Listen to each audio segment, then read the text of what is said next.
சிவபெருமானுக்கு உகந்த நாள் பிரதோஷம். அதிலும் சனி பிரதோஷம் மிகவும் சிறப்பு வாய்ந்தது.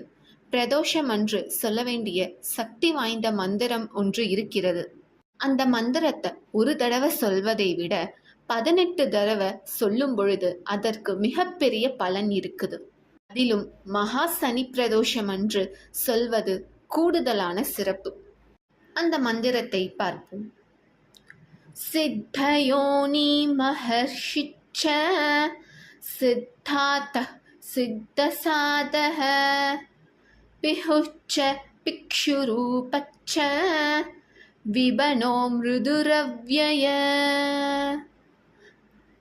பிரதோஷம் அன்று 18 தடவை இந்த மந்திரத்தை சொல்லி எல்லாரும் மிகப்பெரிய பலனை பெறுவோம். சிவபெருமானுடைய ஆசிர்வாதத்தையும் பெறுவோம். நன்றி, வணக்கம்.